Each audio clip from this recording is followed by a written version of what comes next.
So my name is Chris Heckley. I am the director of Westmont's Gady Institute for the Liberal Arts and of the Trailhead Seeking God's Call program, a summer residential program for high school students that we hold here at Westmont. That program is funded by a generous grant from the Lilly Endowment, and it's they who are making this morning possible, so thanks to them. You all might be thinking, gosh, Westmont's generous bringing us here for nothing. But it's not really us. It's somebody behind us who's been really, really good to us. The Trailhead program that some of you are familiar with was inspired by our experience walking with students through sometimes really significant challenges and changes to their faith during their college years. We get a pretty up-close view of those challenges and changes. One of the things I get to do as a faculty member here is travel on semester abroad programs with students. And boy, you want to talk about an upfront seat to big changes that are going on in young people's lives. That opportunity definitely gives me that chance. So we do have a significant amount of experience in walking with students, with them through the changes and challenges to their spiritual lives during their college years. We don't have as much access to what's going on for students in the run-up to those years. We don't always know the transition that they're going through from high school to college. And it seemed to us that we might do well to partner with those in youth ministry to offer some of our experience traveling with students as college students in their spiritual lives, but also to learn from those in youth ministry where those students have been before they get to us. And so the Trailhead program was really inspired by a desire to form this partnership with those in youth ministry, and the fundamental question was, do we have some resources that we might offer to those in youth ministry to help equip young people for the big changes that are coming in their lives? And Trailhead is our effort to do that. This effort, of course, can only be strengthened by ongoing learning for us. We have a lot of sort of anecdotal understanding, but not perhaps as much scholarly understanding of this field as we might. So we have this on-the-ground experience, but we still, of course, have much to learn. And this morning is really one opportunity for us to do so, and we're really, really pleased to welcome those of you in ministry, and especially in youth ministry, from around the area to join us for that learning. We typically see students from like 18 to 22. That's the typical college age, and Westmont is very much seeing typical students, though we have some folks outside of that. You in youth ministry see them in the crucial years before we meet them. Our work, I think, is going to be strengthened if we better understand our students' lives, especially their spiritual lives, in that period before they come to us. So thank you for bringing your knowledge to us and helping us understand better the spiritual lives of the students that are coming to us.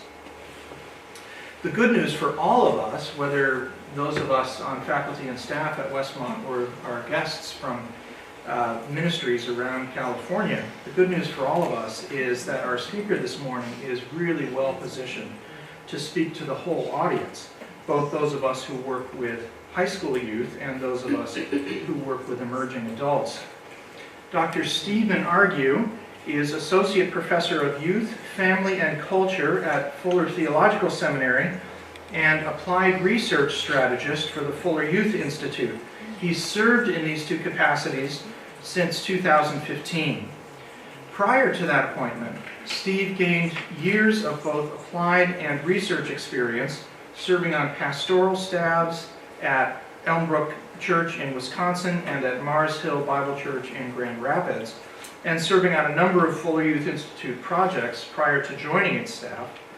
He has also taught at a host of seminaries and Christian colleges, including Grand Rapids Theological Seminary, Cornerstone University, Bethel College in Indiana, Biblical Theological Seminary, Northern Seminary, and at Jos Evangelical Theological School in Nigeria. That must have been fascinating experience.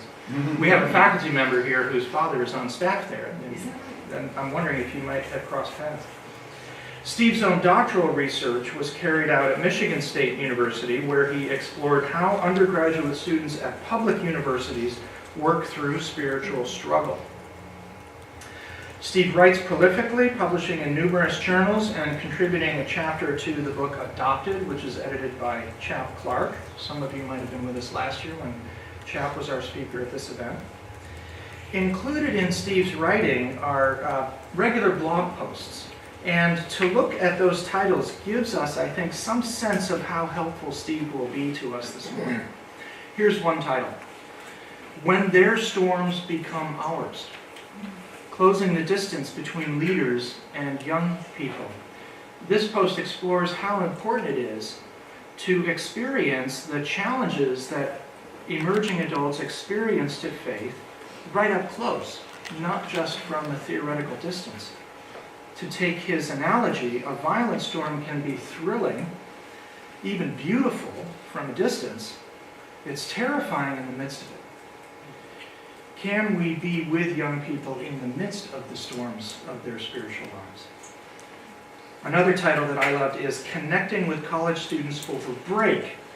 They're bringing home more than their laundry. They're bringing home their laundry. But they're bringing a lot more. We at Westmont are very aware of the new ideas and new experiences that our students are having. In fact, often we're responsible for those new ideas and new experiences. And we know that they can be unsettling. We're often only dimly aware of how those experiences are connecting back home to students' families and to their church communities. And I think Steve's sensitivity to this dynamic is tremendously important for us all. Steve's topic this morning is emerging adulthood and the quest to be faithful. Thank you, Chris, for reminding me of what I wrote. I kind of forgot about a lot of those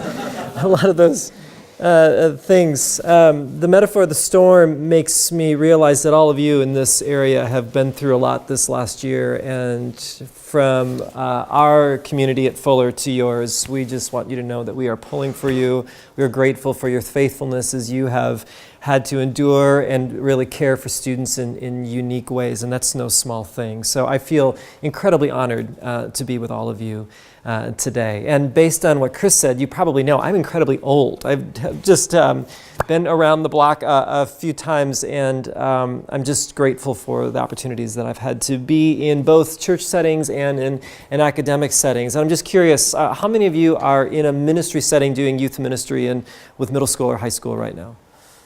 Okay, some of you with that. How many of you are senior leaders in a church setting? A couple of you there. How many of you are academics? It's teaching, adjunct or full. How many of you are in schools, preparatory or high school? How many of you are parents of adolescents or those in their 20s? Okay, bless you. How many of you are just like, you just showed up and you're actually here for an admissions tour and you're just in the wrong place? Okay. How many of you are students at Westmont here? I think some of you are coming a little bit later. Not any of you, but some of you are coming. Well, good. Well, I'm really glad to be with you and talk about a really an important subject. I speak with a range of leaders, everything from the academic world, but then also a lot of times with pastors. And oftentimes I will get three repeating questions that pastors will ask me. Whether they're youth pastors or especially senior pastors. The first question they'll ask me with regards to those that are in their 20s, they'll say, where did all the 20-somethings go? Okay, that's the first question, which is an interesting question. It also assumes that they went and we didn't. Secondly, the second question they ask is, well, how do we get them back? Okay, which is a good question. I think there's a heartfelt question associated with that. Notice who's doing the moving again, though. It's not the church, it's the 20-somethings. But what I find most interesting is the third question that once we get in our conversation a little bit further, that they'll ask, and it's usually given to me in whispered tones, and they say this to me. They say, if they do come back, what are we supposed to do with them? And I think that's a really profound question, because I think we all want young people in our communities. We want to, how can we not say we care about young people? That would just be bordering on like like evil. So, it's important that we want that. But that is a really important question of how we do that. And so I'd like to explore a couple of different movements with you in our time together. One, I'm going to frame for you in a broader sense what we mean by emerging adulthood. And we'll just talk about like millennials and emerging adulthood. And we'll just kind of work on our terminology there, which is really, really important so we know what we're talking about. And secondly, I want to talk a little bit about the journey of faith that especially those in their 20s are going through. Because I think there's some interesting things for us to consider as we think about what they're pursuing with regards to that. And that really ties into another aspect of faith, and these are all interrelated, but there is this element of purpose and this element of calling that's also associated with that as well. And I wanted to explore that quest with you a little bit as well. And hopefully through this we can maybe learn something, or maybe it'll affirm something that we already know that helps us to advocate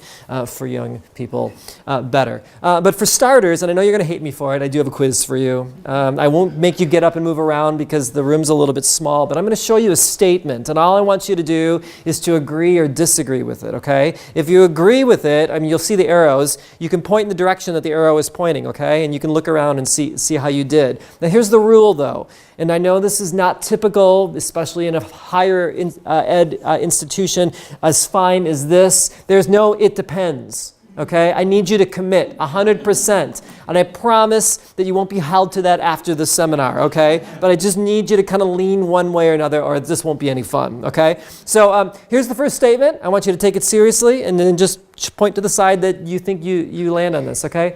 Millennials have it easier than previous generations. Millennials have it easier than previous generations. Yes or no? Now look around and just kind of see where everybody's looking, and turn to your neighbor and say, why'd you pick what you picked? All right, I'm not going to give you a lot of time and put a little comma on that statement. I know that you probably have more to talk about and you can do that over your break, but here's another one for you. We're going to keep it moving. Millennials feel like adults when they get a job or become a parent. Yes or no? Okay, that was great conversation. Ooh, that one is a little more robust. I like it. We're going to put a little comma on it. You can continue it on your own, but we got to keep it moving. I don't have that much time. Chris and Aaron are timing me. Here's the next one. 30 is the new 20. 30 is the new 20. Yes or no? All right, we're going to put another comma on that conversation. Again, it sounds robust. Here's another one for you. Millennials are leaving the church. Yes or no? All right. Little comma on the conversation. Let's keep going. Got a couple more for you here. Millennials are spiritual but not religious. Millennials are spiritual but not religious. All right, let's put a little pause on this one. Could probably spend a little more time on that, but we'll come back to this. How about this one? Emerging adults and millennials are synonymous. Emerging adults and millennials are synonymous. All right, let's put a little pause on this one. Just again, got a couple more here. How about this one? We have always had emerging adults. And I've got one more for you. One more for you. Here it is. I am an emerging adult. All right, you don't even have to discuss that one. We're gonna just stop there. So I teach a course at Fuller on emerging adulthood, spirituality, and ministry, and usually the people that come to the course are most of them are in their 20s, and about the third week into the course, they're like, "Wait, this course isn't about emerging adults. This course is about me." Totally changes the course. I take on a whole new role in the class, that's for sure. Well, let me just explain to you that while it's interesting, and I'm sure you have great reasons for your answers, I'm more interested in not what you chose, but the reasons for why you chose it. Because the reasons that you chose whatever you chose assumes that there are certain lenses and assumptions that you have about young people. And I guarantee that you have assumptions, and if you are not a senior leader, I guarantee that your senior leaders and your elders also have assumptions about what these 20-somethings are these days. And they will assume those things on how you ought to do ministry. So a lot of the work that we have to do, especially as we think about emerging adulthood, is to really reimagine the narrative that we have of those that are in their late teens and early 20s. Because if we have false assumptions as to who they are and what they're about and what they're seeking and what they need and what good news is to them, we will inevitably put expectations on them that are more oppressive than helpful. We will communicate a gospel that actually isn't good news to them, which is ironic, because gospel means good news. And so there are some ways that we need to think about this. And again, these aren't necessarily things that are new that I'm telling you, but I think if we can find language to begin to talk about them, maybe we can help those that we work with, and ultimately we can advocate for young people. And so I'd like to unpack this a little bit. If we think about it for a second, we recognize that way back in the day, adolescence was basically ages 13 to 18. David Santruk, who was a researcher and a sociologist or psychologist back in the 90s, said that adolescence begins with biology and ends with culture. Okay? Begins with biology and ends with culture. Now let's think about that for a second. Adolescence comes upon when young boys and girls enter into puberty, right? Their bodies are changing, and so there's something with biology that's happening. And then culture basically is defined by when society says, you are now an adult, okay? So back in the day, sometime around age 13, adolescence began with biology, and by 18, society would say that you are an adult. Well, that's changed. It's changed sociologically, right? We know that, first of all, adolescence is starting earlier and earlier, especially women. Young women are entering puberty earlier and earlier for a lot of different reasons, both biological and sociological, and so we're extending it that way. And then we also know that if we think about the human experience, that for most emerging adults and for society, when adults are asked, when is a person really recognized as an adult? A lot of times the answer will be when young people are 25, 26, 27, 28, 29, 30. So I just did 30 to make the math easy, okay? If you are in youth ministry and you thought that your ministry was 13 to 18, recognize the fact that your ministry is actually 10 to 32 decades. Do you think your job's important? You better believe it. What I love about what Trailhead is thinking about is that they're broadening their peripheral vision as to what it means to care for college students, because it's not just about when they show up at 18 and then are here to 22. It's about the fact that they're coming from a narrative that's leading up to 18, and that there's going to be a narrative that extends beyond that. In youth ministry especially, I hire people that have a bigger vision of what youth ministry is about. If I'm only interested in my kids and I don't think about where they've come from or where they're going, I've missed the trajectory of what is actually going on in their lives. Okay? So this is a huge, if we start talking about adolescence as like a 20-year span, this is no longer transitional anymore, right? This is 2 decades. Well, throughout this process, some research then began to emerge where we began to see that really there's something unique about the 18 to 29, 18 to 30-year-old. And Jeffrey Arnett coined the phrase back in the late 90s, early 2000s called emerging adulthood, where emerging adulthood starts at age 18 and goes up to about age 30. Now, why 18? Well, on about 18, we find that most young people, and I'm being very, very generic right now, and I'm generalizing, but basically have a similar experience. They're under the care of a legal guardian or a parent up to 18. Most of them hopefully are getting a high school degree, and so their rhythms and their lives are a little bit more controlled. But something happens at 18, right? All of a sudden there are new choices. I can go to college, I can get a job, I can go into the military, I have rights as an adult to vote, etc., etc. So the experience of a young person begins to change at 18, all through the 20s, and the 30s is more of like it's a vague number, but with emerging adults, there's something about getting to 30 that's really, really significant, especially for women, because if a female wants to be a mother, they're starting to think about their reproduction, and they're thinking about the fact that after 30, the risk of childbirth increases rather than when they were younger. So 30 for an emerging adult is sort of a significant number. So this 18 to 30 is emerging adulthood, which is a really unique time. Now let's just define our terms here, just to make sure that we're clear. Let's recognize the fact that emerging adult is a developmental term, so it's 18 to 30, but a millennial is a sociological or cultural term. And right now, millennials are 18 to 38 years old, okay? They were born from 1980 to 2000. So if there are people in your church or in your school that are complaining about millennials, the best thing you can say to them is go, oh, those 38-year-olds, they are killing me, right? Okay? So we recognize the fact that millennial is more of a symbolic term for most people of those in their 20s. Millennials are blamed for the wreck of the housing market, the destruction of the institution of marriage, and for the depletion of the avocado supply. This is sort of the way that millennials are seen, but we recognize the fact that really what they're mostly talking about here. So right now, if you were to say that millennial and emerging adult are synonymous, it's true, but not forever, because this cohort will continue to age. What's actually happening, and this is what's coming into your colleges now too, is iGen or Generation Z.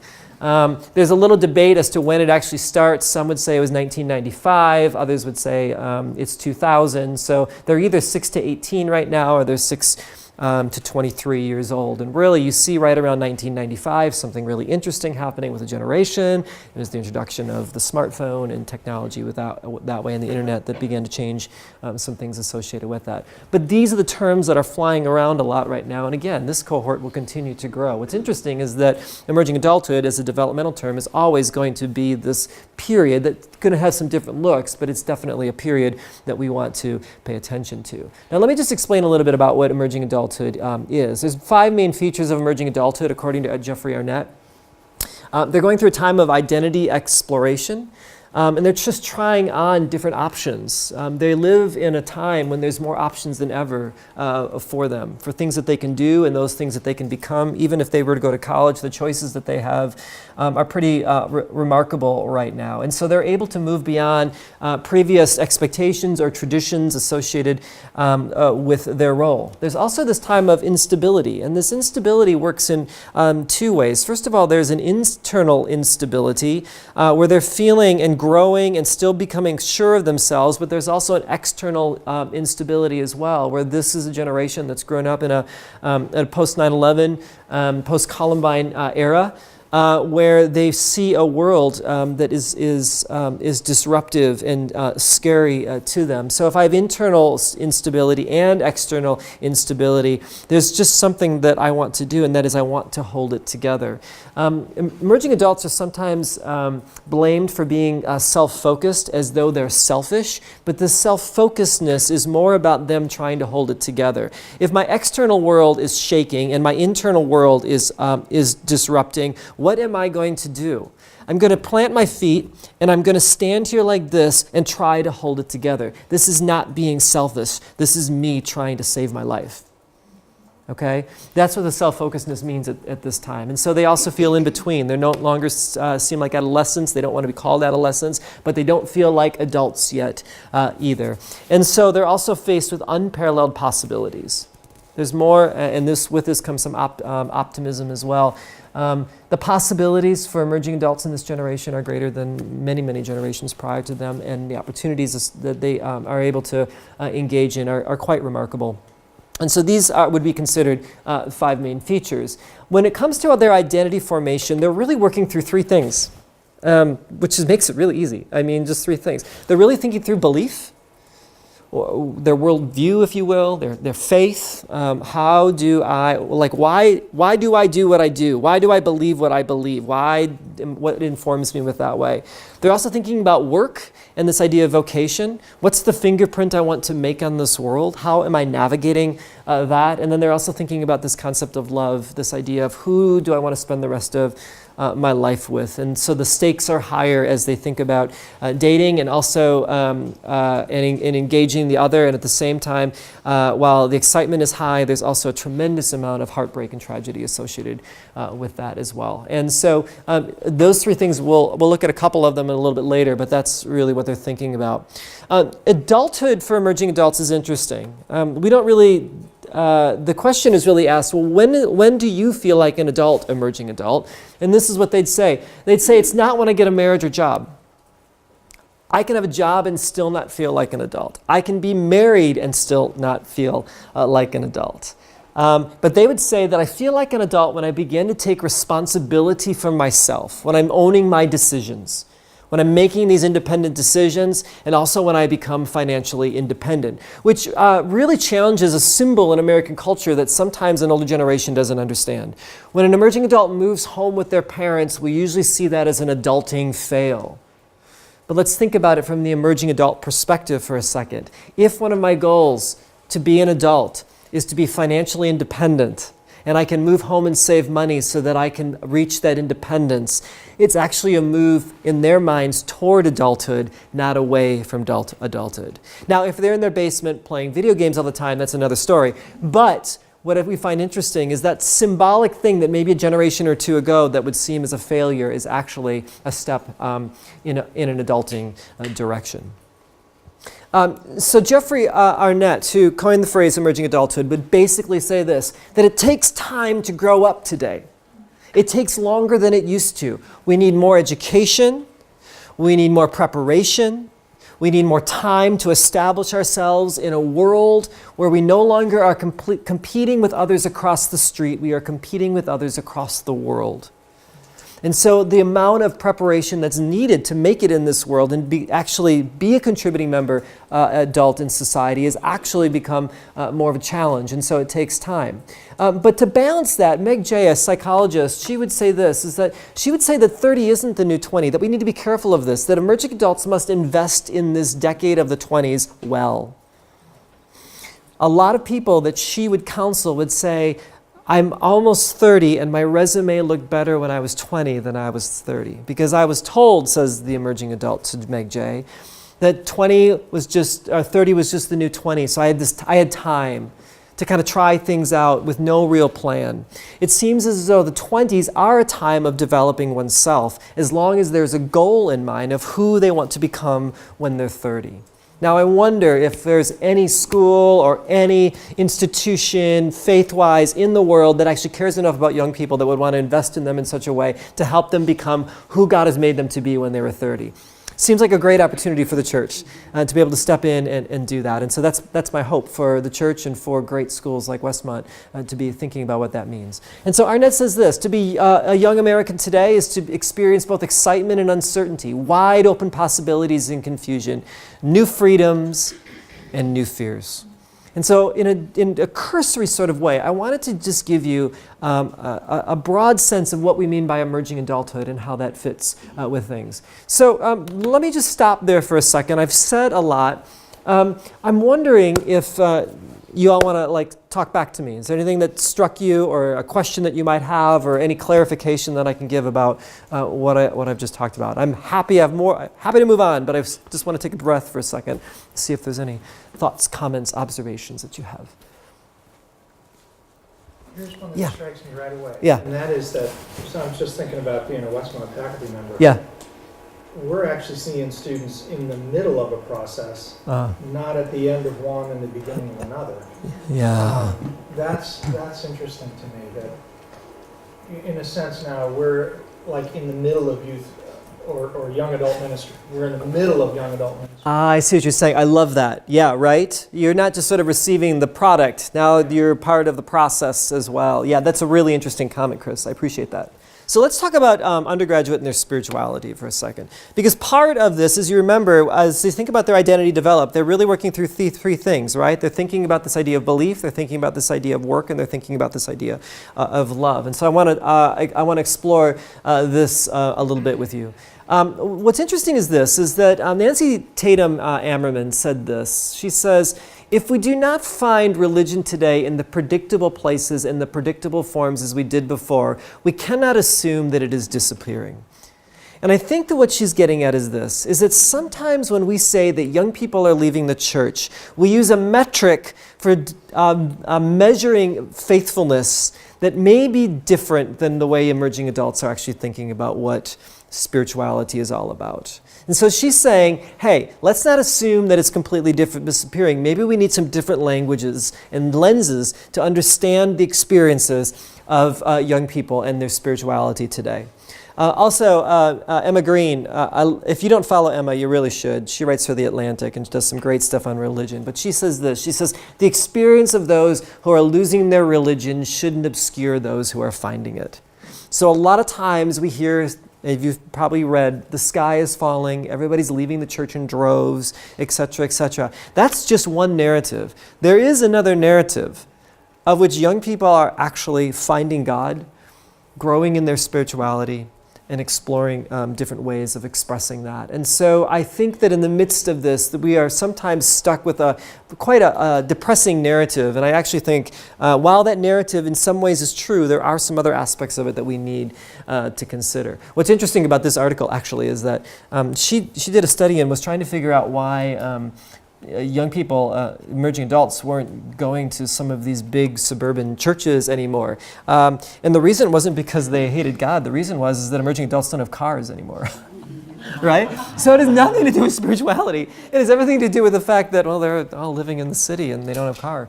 So, how do we take that into account? So here's some interesting statistics with regards to undergraduates that I thought you might find interesting. In a study out of UCLA, they would say that of incoming freshmen, 80% have an interest in spirituality. 80%, okay? That's more than 20%. Just wanted you to know that, okay? 75% say they believe in God, okay? Now, I'm not necessarily saying that it's Christian God, but they're theists, okay? Here's some other, too many statistics, but 88% of them, their religious preferences stem from the Christian tradition, so most of them are Christian. 81% attend religious services occasionally or frequently. Probably an emphasis on occasionally there. 40% consider it essential or very important to follow religious teachings in everyday life. 2/3 pray, and 28% pray daily. I'd love to see that against what adults do. And 80% discuss religion or spirituality with their friends, with just as many discussing religion or spirituality with their family. Okay, this is what they said. So it's an interesting thing to think about. 65% have felt distant from God. 57% have questioned their religious beliefs. Few say they are spiritual but not religious. Richard Flory, who is at USC, I was just talking with him a couple months ago, and he says that most of the time when we talk about this idea of spiritual but not religious, most emerging adults don't know what that means, but when they're prompted by the interviewer to say, are you spiritual but not religious, they go, yeah, that sounds about right. Well, that's not great research. You know what I mean? I mean, you're basically feeding the question. So this isn't really their instinct associated with that. Religious attendance drops historically, like it always does in undergraduate education. Since the 70s, think about it for a second. If I've been told all my growing up life to go to church, and then I'm a freshman in college, and I have a choice to go to church or not, am I going to go?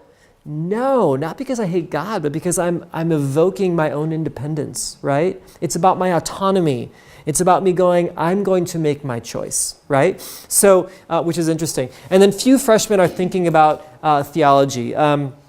Researcher out of New Jersey talks about this idea of an identity lockbox, that there's this idea that daily life management for a freshman in particular that is left home or is working or whatever, they are so focused on eating, making friends, and doing their homework that they're not thinking about the existential questions in life. That's all. They're good, like food, friends, class. That's all they're thinking about, right? But after their freshman year, into their sophomore year, they've sort of figured out daily life management, and now this has become an automatic thing. And this is when the existential questions come. Have you ever noticed that college students change their majors sophomore, junior year? Why is that? All of a sudden they go, hey, wait a minute. What do I really want to be? Who am I? What do I want to be about? And so we see these changes. So freshmen, if you're in college ministry, I don't think sitting down with a freshman and going, so what do you think the meaning of life is? They're going to be like food, friends, right? I mean, so maybe a better question for them is, how are your friendships? You feeling like you're getting around? And you're feeling connected to your community? What's that like for you, right? That's good news to them at that moment. So sort of interesting to think about the college experience if you were to parse out the years, which I know student development does a lot for us to think about that. What's interesting is that, and there's this picture of Westmont, that a majority of undergraduates who enter college have a high interest in integrating their spiritual ideas with their education. They want to know that it means something. Now, it doesn't always come across in healthy ways, which we'll explain in a second, but I just wonder if we take a minute and just kind of go, wow, college students, theists, spirituality, searching, integrating. Not bad. It's not a bad thing for us to think about as we think about where they're at. Now, in particular, there's a unique aspect of this experience that I looked at, and that was with regards to spiritual struggle. And I don't want to bore you with all my definitions, but as we think about this idea of religion and spirituality and spiritual development, an aspect of this is found in all those categories called spiritual struggle. And this is how I would talk about spiritual struggle.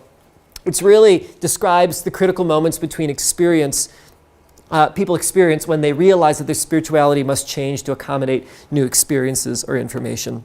For those of you that probably took Psychology 101, you probably remember Piaget and some of his work of the difference between assimilation and accommodation, right? So in assimilation, what you do is if you hold a way of looking at the world, let's say this bottle represents sort of my worldview, as I learn things and I have experiences, they're like drops that go into this particular bottle. It makes sense. Oh, well, I know that. Oh, that makes sense. Oh, I have that experience. Oh, it makes sense, which is really, really awesome. That's assimilation, and this is the way we sort of make sense of the world. But a lot of times what happens for a young person is that instead of things fitting really nicely in there, something comes along that doesn't quite fit the container. Now, if I were to be really dramatic right now and try to make this fit in here, what's going to happen? I'm going to destroy it, right? That's when a young person says, I don't believe in God anymore, or I think I've lost my faith. What's happened is this is completely destroyed. It's not that they don't believe in God anymore, it's the perception of God that they have doesn't fit their experience anymore. When my parents divorced, which happens a lot in their early 20s because the kids are out of the house, when I have my first breakup, when I realize that I'm not a straight-A student, when I realize that there are faults in me that I never realized before, sometimes these can be so overwhelming that it literally deconstructs the way I think the world works, and that is a crisis moment of struggle that a young person has. It's a really vulnerable space, okay? Now, if we think about it in that way, maybe we don't have to freak out like, oh, no, hold on, no, you don't believe that, no, but to actually let it break apart, because what they're going to do then is they're going to construct something bigger that can hold the new information or experiences that they have. Now, I'll get to that in a second, but let me just talk to you a little bit more about this idea of struggle. Let me just talk really briefly about higher ed for a second when it comes to spirituality. In higher ed literature, spirituality and religiousness are just vague. That's why the spiritual but not religious thing is sort of stuck, is that we just don't know how to talk about it, which is really, really hard. Also, spiritual struggle in most churches and higher ed is sort of is generalized. Like when you think of spiritual struggle, what exactly does that mean? When we say you're struggling spiritually, what does that actually look like? And what are we trying to solve or attend? I'm going to explain that in a second.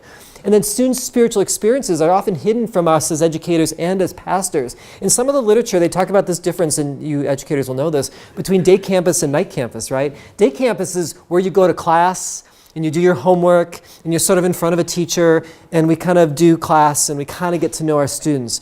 But night campus, that's where the meaning making happens. That's when I have conversations late at night. That's when I go out and do crazy things. That's when I get drunk or sleep around or whatever it might happen. Sometimes it's positive or negative sort of ways, but it's in those spaces that I'm really trying to work out and discover who I am.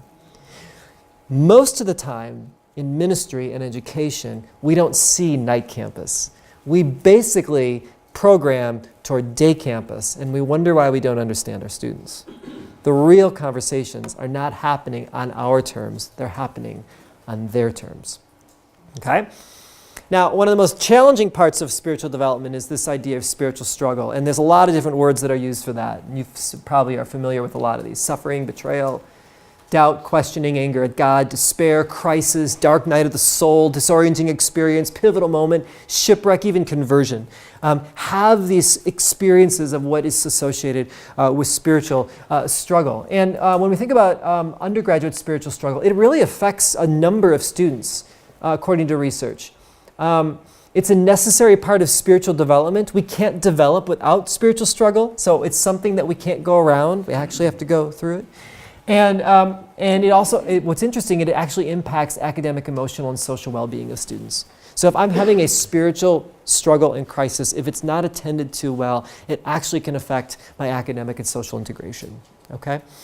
Now, some of the research that I did, I studied juniors and seniors at a public, Research One public university. And these were students that identified coming from an evangelical or conservative background, and they identified as having a shift or change in their spiritual or religious experience. I use the word shift or change because if I asked them, did you struggle? They'd probably tell me no, because that is taboo. Okay, so we talked about this idea of shift or change, which is probably more true associated with this. They came from stable homes. A lot of their parents tried to live out and pass on the religious tradition, and they were given two primary pieces of advice when they went to college. Number one, college is hostile to your faith, be careful. That's really encouraging. Secondly, go find a campus religious group. Now again, this is a public university. It wasn't a Christian one, so the advice might be different if that was a different domain. But those are the two pieces of advice that they were given. Remember that for something I'm going to show you later.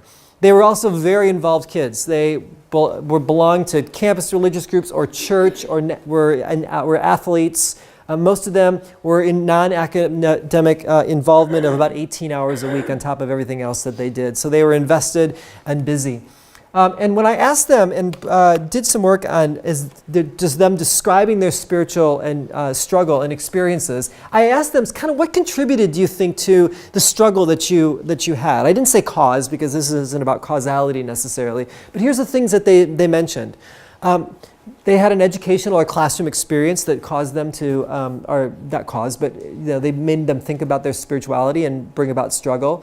Finding friends and connecting relationally had a huge impact on the disorientation that they felt. Sometimes dating or sexual encounter or even assault. Sometimes it was philosophical or theological topics. Sometimes it was substance abuse or other destructive behaviors. Sometimes campus religious groups actually caused them spiritual struggle, which is really interesting. And then also faith and gender roles, especially when it came to females, where they would feel like they were told, man, you could actually be a researcher in chemistry, but then in some of these more conservative campus religious groups, they were told, but you can't lead Bible study. And you can see the dissonance that would have for women. Overwhelmingly, though, the two top ones were having educational or classroom experiences and also finding friends. That seems to be two contributors to their spiritual struggle. Now, off-campus contributors would be like, this was an on-campus, they still have homes that they go back to, and they said sometimes there was a family death or illness, like a number of students had parents that had cancer or just going home. There was some unhealthy influence there, and there was even sexual assault at home. That came up more than I chose to want to know. Changed my conversations with my daughters for sure. When it came to resources, though, when I said, okay, as you worked through the spiritual struggle, who did you go to? What sort of resources did you tap into? What they said is, well, I would either tap into my friends, a campus religious group, or a mentor, or family or class resources. Church was like down somewhere, but it was sort of insignificant, which was kind of sad. But this is on campus. Most often, though, they went to friends. And then on campus, you'll see church here, their off-campus resources, they said that they'd either try to work out the issue on their own, maybe talk to parents and family, go to a counselor or therapist, and then at the bottom was church. But overwhelmingly, they said, well, I usually tried to work it out on my own, on the internet, try to figure it out on my own. So if we think about this, basically, if we could boil down, like the main takeaways is when we think about on-campus contributors and resources, the contributors were education and classroom experiences, the challenge of finding friends and connecting, and then off-campus was family death and illness. But basically the resources they went to try to work through spiritual struggle was through their friends or on their own. That's a pretty lonely experience. You have basically the blind leading the blind, and then you basically are going on your own, okay? This really made me sad when I really started to think about this. And I would hope for something better than that. Now, what I did then is I took this further. This actually wasn't that, this was sort of interesting, but it just sort of confirmed other literature that was out there. I really began to think about this concept of faithing.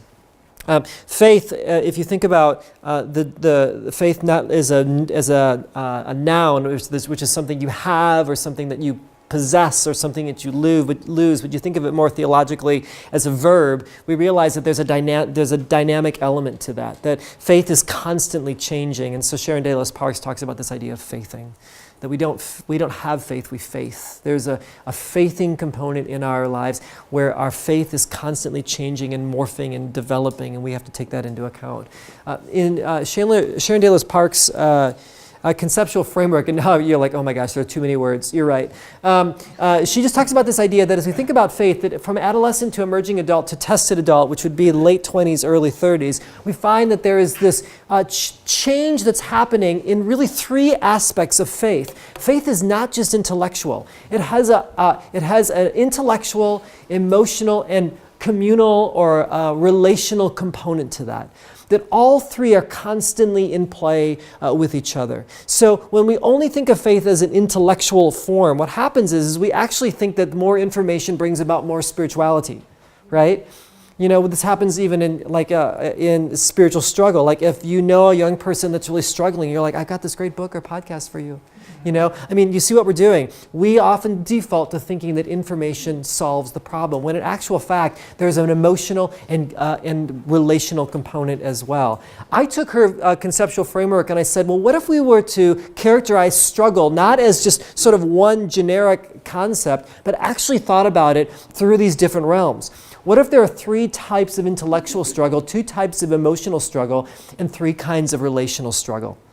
What if we could pinpoint where the struggle actually is so that we could attend to young people where they really are wrestling and attend to and help them work through that more? And so I went back through my data again and I began to look at this. And what I found, and this is where I won't bore you, I have graphs for you in another seminar sometime. It really came down to this, is that relationally, most young people struggled with separating from traditional evangelical communities and then seeking new ones. So what would happen is this, is they would say, I don't believe in that anymore. And that community doesn't resonate with what I believe anymore. And I'm trying to find a place that will hold some of my new beliefs that I have, okay? This is what they were looking for. And so they feel this sense of in-betweenness. Emotionally, most experience negative feelings. What happens in development is we usually go through this period of negative emotions and then positive emotions. The negative are these emotions of fear, anxiety, anger, frustration. But as we work through it, hopefully if we do, there's an energy that comes where all of a sudden we become hopeful. We begin to see new possibility. There's a new sense of energy that we have about a new way of looking at the world, right? Most of the students that I studied only expressed more negative feelings. They hadn't made it to the positive side yet. And then intellectually, most doubted their inherited religious teachings or acknowledged dissonance between their spiritual beliefs and their academic studies. And so they suspended the contradictions and few attempted to actually try to put those together. So what it looked like was this, is they would say to me, and these were really smart, intelligent people in the sciences, a lot of them. I said, how do you hold like what your science professors tell you about biology, about creation, and about what your church has told you? And they're like, yeah, it doesn't match up. I don't really know what to do with it yet, but at some point I'm going to have to kind of take care of that, okay? What was interesting was this, is that if we put these together, my students would say this to me. They say, Steve, I know that I have dissonance in my beliefs with what I'm learning and what my church has taught me and my parents have taught me. But I'm not worried about that because I think I'll work it out. What I worry about is this, is that if I express my doubt, if I express my dissonance, my mother will be upset, my dad will be angry, my church will be disappointed, and I'll be put on the prayer list. And let's be honest, nobody wants to be on the prayer list, right? Do you see what's happening there? Intellectual doubt for a young person leads to relational dissonance, relational fallout, okay? Now let's think about that for a second. That's a vulnerable place to be. And what do we constantly hear from ministry leaders a lot? Why'd you leave us? You must not love God. You don't really care. You're just turning into, etc., etc. Do you see how that adds insult to injury in a most vulnerable time in their life where they're like, I'm afraid to voice this because of what people are going to do to me. Like relationally, there could be the breakdown. And that's really, really scary for an emerging adult. Well, I took this further and I said, okay, I think what was happening as we thought about this idea of integration is that there turned out to be this continuum of the way that a young person thought about their spirituality and worked through spiritual struggle. And there was a separating side and an integrating side and then everything in the middle. And what I meant by separating was this, is that students that were on the separating side had a difficult time integrating their faith with the rest of their college education and life. Okay, and I'll explain that in a second. And the integrating side, they actually started to integrate their spirituality with the way they thought about their vocation and about their education and about their relationships and everything else. And what I found is that about 50% of them were still on the separating side and 25% were in the middle, and then another 25% were on the integrating side. What was interesting then is that I went back and when I recalibrated this students along these lines, this is what I discovered. That on the separating side, most of these students attended a campus religious group. Okay? They saw the campus as hostile. Remember, who told them that? Their parents, right? Education and spirituality will remain separate. When I asked them how did they treat or how did they relate to those who were different from them, they said, well, we would go out and evangelize them. So that's the way they related to them. They saw their purpose as general and much more vague. So I would ask these juniors and seniors, I'm like, so what are you going to do with your life? They're like, I just want to love Jesus. Tell people about him and everywhere I go. Which is beautiful and really vague, right? I mean, there's juniors and seniors in college. Their faithfulness to them was remaining true to the script that they had been taught, and struggle for them was remaining faithful to the evangelical script, okay? That was the separating side. Now, the integrating side was interesting, is that, I don't know what this means. This is what I don't know, so I'm just sharing with you, like, this is pretty fresh. This group left or never joined campus religious groups. They felt like they needed to do that. They saw campus, they discovered it as a resource. It was no longer hostile. They said, you know, there are really cool people on this campus. I tried things that I never thought I'd try before. I met people that I never thought I'd meet before. It's expanded my view of the way I think about the world. They were able to integrate their spirituality and educations. They saw others as friends. They had friends that were different than them, and they appreciated that. Their purpose was more specific. I want to serve God with my education by working with second graders in the city because I really feel that that's where God wants me to be using my education, right? Faithfulness was branching out. Rather than remaining true, and struggle was diverging from the evangelical script. What they'd say is that I feel like I'm not really being faithful, and I'm like, why do you think that? Well, you're growing. They're like, it's okay. You mean it's all right? Well, yeah. What do you think? You know, I'm a researcher. It's like I'm wearing my pastor researcher hat all at the same time. It's really, really crazy. But sort of an interesting sort of dynamic, right? Now these are the extremes, but you can kind of see how these can have an effect on one's spirituality. So as we think about some recommendations and considerations, this is what's really interesting. Students had these recommendations about the university. They basically fell along separating and integrating lines. I said to them, what advice would you give to your freshman self? And the separating kids said, access the hostile university through campus religious groups. Get with a group as quickly as possible, because the campus is going to eat you alive otherwise, okay? And the integrating group said, access the helpful university by branching out. Try new things, okay? This is the advice that they would give them for their freshman selves. When it comes to faculty, this is what they said, basically, I'm summarizing. Be approachable and accessible. Be enthusiastic, inspiring, creative, and organized. Organized was huge. It was really, really interesting. Be able to connect material to real life. Smaller discussion-oriented input inviting classrooms are better. For separating students, they just said faculty can't help me. Integrating students said faculty are resources.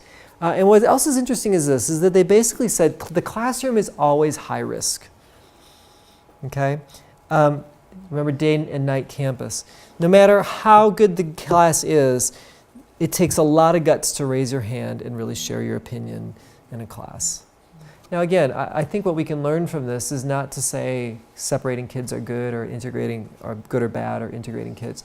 But it helps us understand as educators and as pastors and youth pastors as well, the sensitivities of young people and where they're at and what they need and what we can expect of them and the space that we meet with them, what is actually reasonable in those moments and what are better uses of our times, maybe outside formalized programming, to actually have real conversations with them. So this just helps us understand that a little bit.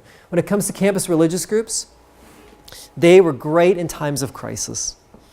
Campus religious groups were really, really great, especially for freshmen and sophomores that were looking to find a place to belong. Remember, that's a huge anxiety for them, right? They were a social alternative, often to partying or whatever might be out there. Students wanted campus religious groups and religious types to respect their academic aspirations a little bit more. Sometimes there was a tension of like, well, why do you want to do that? Aren't you here to evangelize the campus? Why are you so worried about your studies, which was really important to them. That's why they were there.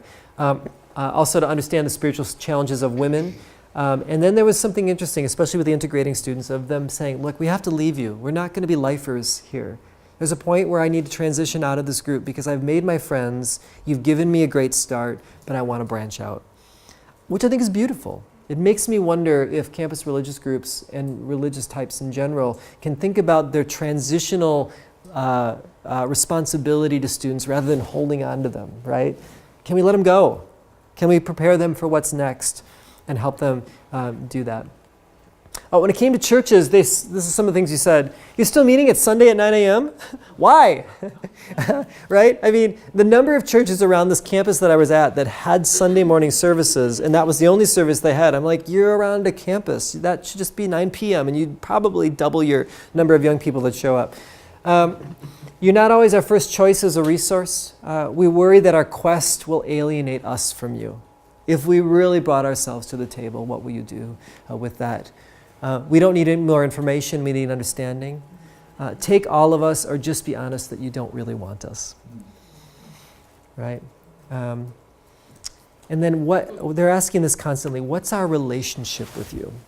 I started thinking about this in the terms of the metaphor of the DTR, the define the relationship. Do you ever have that? Maybe you're in the middle of that, right? Where you have to have the DTR with your significant other. Like you start going, okay, this is getting serious, but we don't really know, so what should we do? And so you have the DTR, right? And the DTR, you're basically saying, who are we? What can I expect of you, and what can you expect of me, and who are we together, right? I think in church world, I think the DTR is defined great with children. Like, as a child, I know I go to my class and there will be a teacher that will love me, and then I'll go home and I'll get a treat, right? And so we have that relationship. In youth ministry, I feel like we've DTR'd pretty well. There's a group that I go to, there are my peers, I feel connected, I may even have a leader that takes an interest in me. I know who I am in relation to the church, right? But what happens with an emerging adult? What's the relationship with the church? Am I funneled to a singles ministry? Do people just wait for me to get married so they know what to do with me? What if I don't fit those categories? What can I expect of the church, and what can the church expect of me? And what is the relationship that's there? When you don't have a DTR, the relationship just falls apart. And so I'd like to suggest that young people are not leaving the church in protest. They're leaving the church out of ambiguity. Can we do a better job of defining that relationship? For parents, a couple things here. Reconsider the advice they give their children heading to college, especially regarding college climate and emerging adults. The college is hostile. I think you need to have honest conversations about the challenges associated with going to college and good choices and things like that, but I think that could be done. The whole God is not dead narrative, you know that movie, God's Not Dead? It's just not true. I mean, it's so rare, but this is the narrative that gets perpetuated.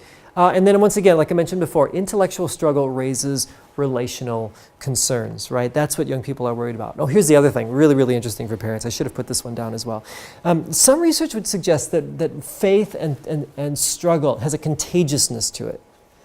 That if we are related and I tell you a doubt that I have or something I'm wrestling with, something inside of you will get anxious because it will evoke your own doubts and your own concerns and challenge some of your own questions that maybe you've pushed down.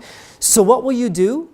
You will try to solve my problem so that you don't feel bad. Do you see what happens there?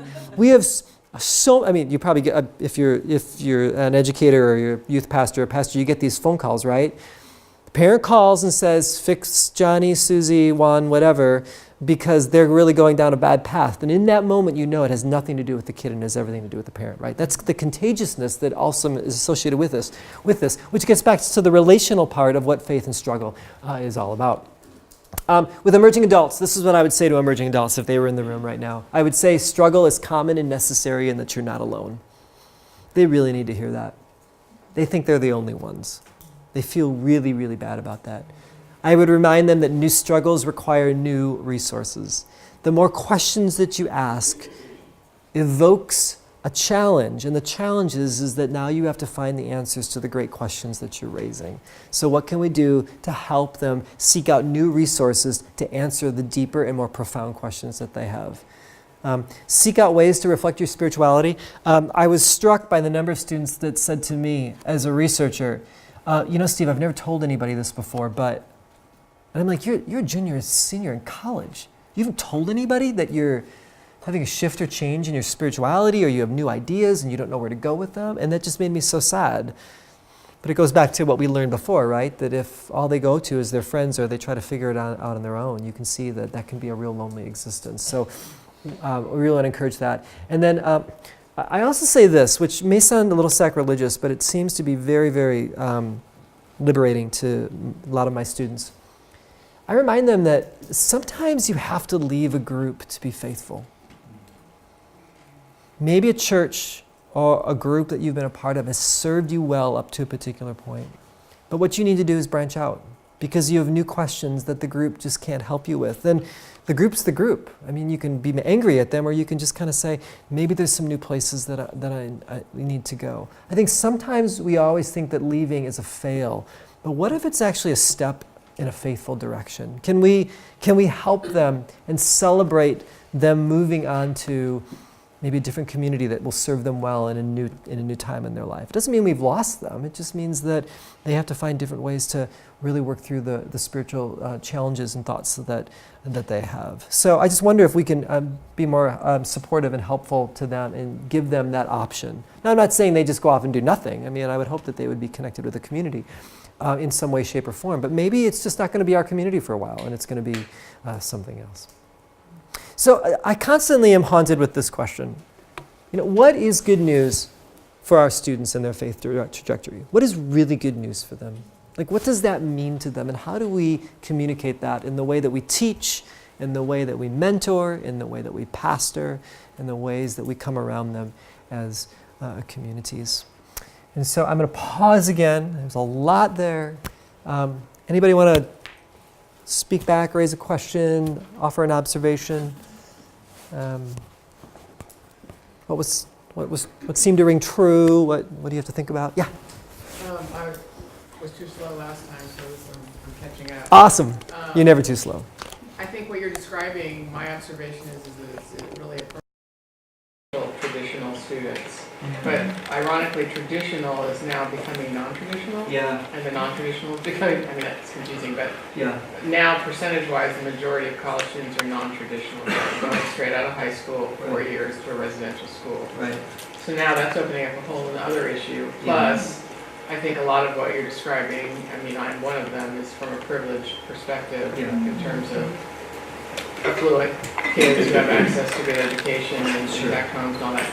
And so my experience with students of color has been pretty different by and large. So has that gotten to get involved? The non-traditional piece and then the students of color. You're raising some great points. A couple of things. I'll respond to that. Number one, you're right. I think that there's some limitations to my study, and just where emerging adulthood is in general, it's still a pretty new phenomenon as far as a study. More studies are being done about the way emerging adulthood, what it looks like globally, but then also within different race and ethnicities. And so it's not going to look particularly the same, but what at least some researchers are suggesting is that in many industrial and post-industrial societies especially, there's a gravitational pull toward the fact that there are more opportunities and more challenges for young people to actually to grow up and to be contributing members of society. And so it certainly looks different, and I think that in some ways young people just have to grow up quicker because of certain circumstances. But in other ways, there are some elements that are actually similar. And I think the work that really lies ahead with emerging adulthood is to take into account the uniqueness of different populations and to say what rings true, what doesn't so much, and how do we continue to serve and help young people in that way. So I think you bring up a great point. The residential one is really interesting. I think you're absolutely right. I think this will change a number of factors. And I don't know,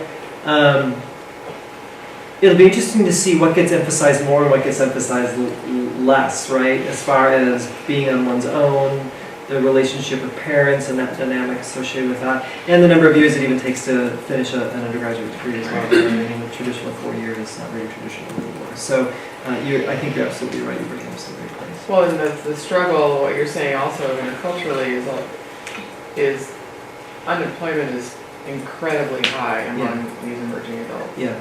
Across the board in all different countries. Yeah. And so if they don't go to college, they're not necessarily getting jobs. Right. And so then there's just massive concern in terms Yeah. of where that goes. Yeah, there absolutely is. And you begin to see the systemic problem of that on a number of levels, but we also see the fact that companies just aren't as loyal to young people as they used to be either. And so you're right. I mean, there's just so many different dynamics associated with that. No, I mean, I appreciate tons of what you're saying because I think my drum has been that the church doesn't know what to do. If you're not in youth group, you're not married. They don't know what to do with you. It's exactly right. And in my really dark moments, I feel like basically youth group trains young people for more youth group rather than life.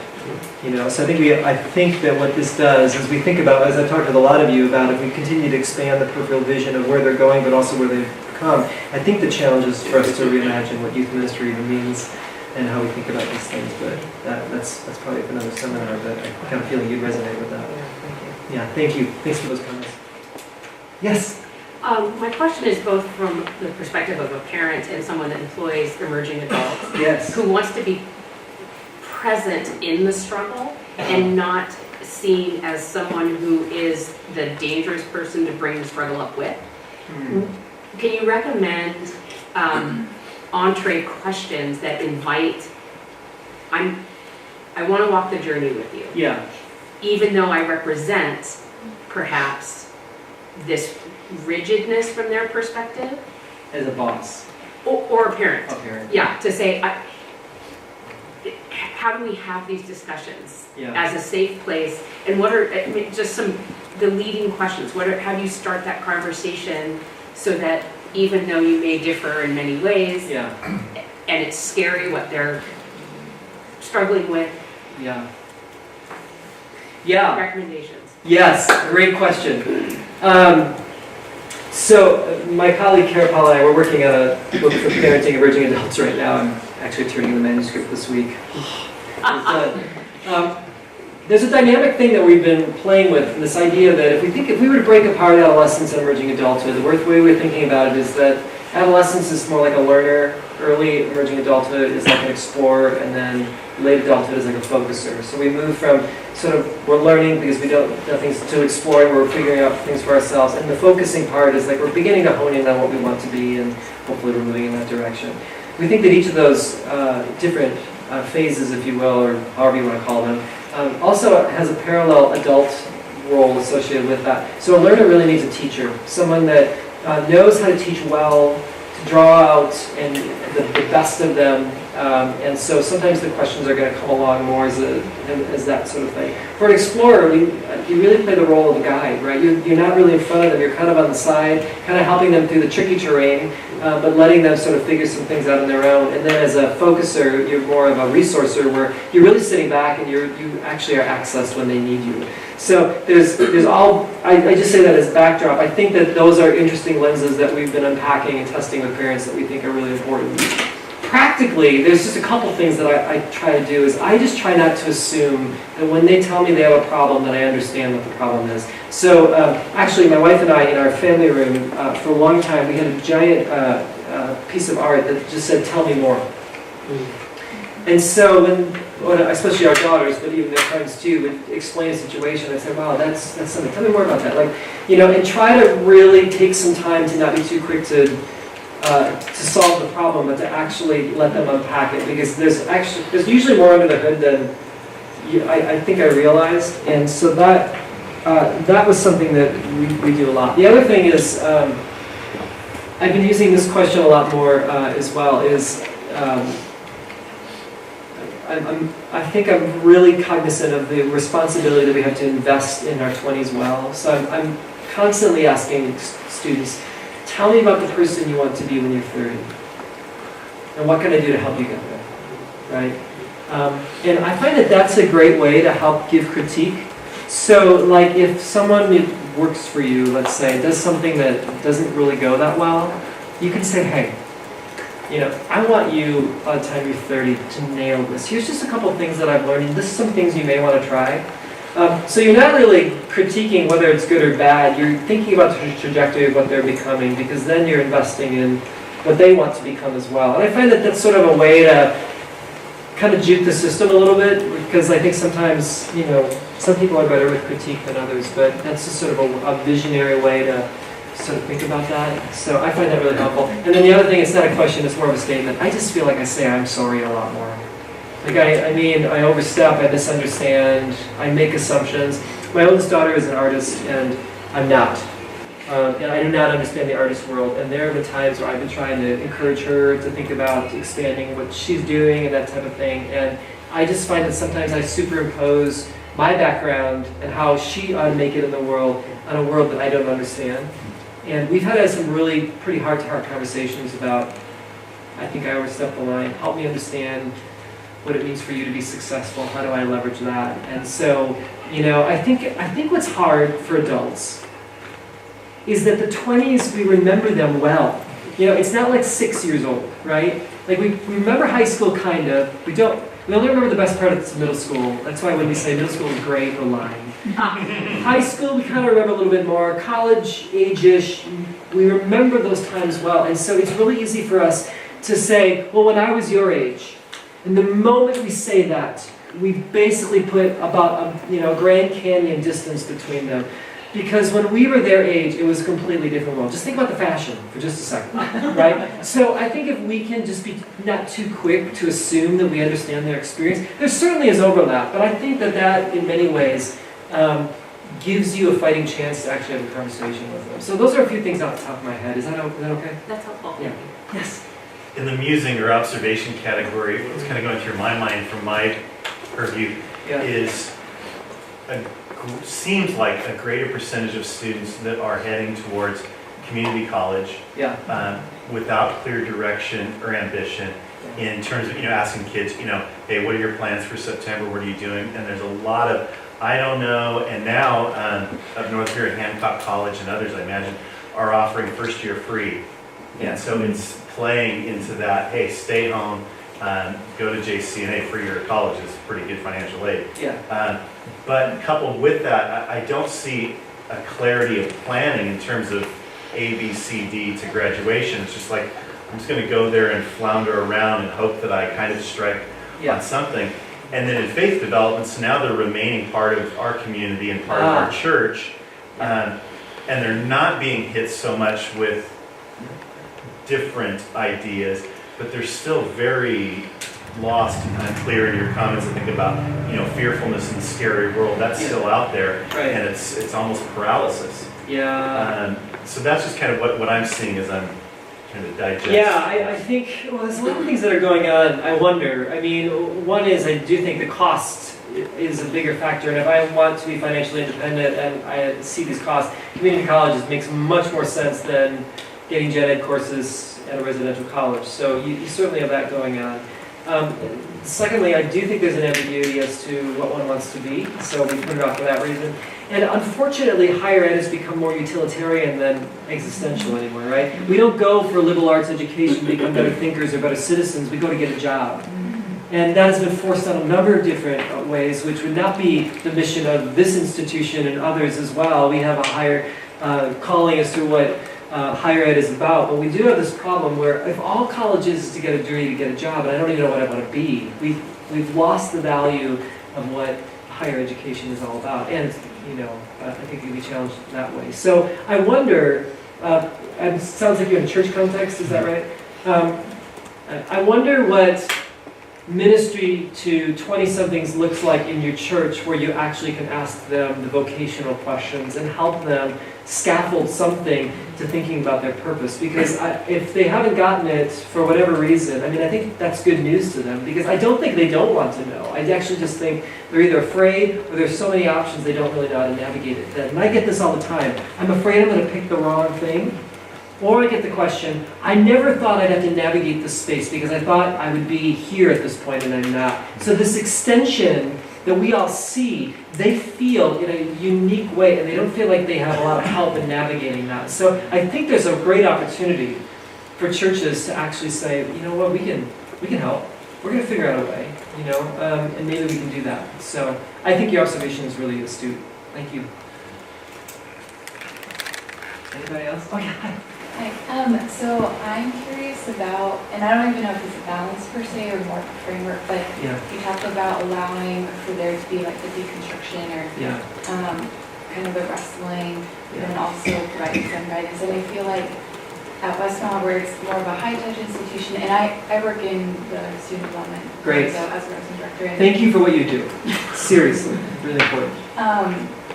And I think there's like a tension sometimes in like not doing the coddling or seeing as a failure, the cognitive dissonance, like that's actually good stuff, that's growth. And then not the other extreme where they feel completely lost, or it's like the panic zone versus the stretch. And so, just curious about what that looks like, especially when we think about retention and academic success and even socially and spiritually, all these kind of dynamics. Yeah, well, you know better than me. I mean, it's more of an art than a science, right? I mean, this is the point where I think if all we're doing is doing all the work for them, we're not really setting them up to emerge, if you will, into adulthood. So I think that's an important piece. And every kid's different, right? I mean, I think there's a difference between a first-gen college student compared to others that don't know how to navigate the system, and I think those questions are really important as well. I think that the tricky part, I think, with higher ed, right, is, integration means retention. Retention means dollars. There is this motivation that we have to keep students here because we want them to succeed, and then obviously we make activities and things like that. But I think at a deeper level, I do think the work that you're doing in student development, has to constantly think about how we hold that tension. I wonder too. Schools have different views on this, but just the role of the parent in this. Sometimes it's just maybe navigating some different roles with the parent as to how involved that they are in that. Because I think what parents feel is this anxiety of, no one's helping my kid, so if no one's going to help them, I'm going to jump in. We blame them for being helicopter or drone parents, but actually they're like, if it's the difference between my kids succeeding and failing, I'm all in, right? They can overstep. And then I think that creates some challenges as well. So I think, I don't know if I'm answering your question. I do think there's an art to that of holding both and thinking about what it means for them to continue to mature on their own, so that they do have this sense of their own self-authoring. They're really owning for themselves, because that's ultimately what they want. They want to make decisions for themselves. They don't want people telling them everything that they do. But where are these points where they get stuck? How do we help them without doing it for them? I think that's the real challenge. So, thanks. Yes. You brought up another kind of question or another observation for me. You were talking about how some of the darker moments, there's like youth group begets youth group. Yes.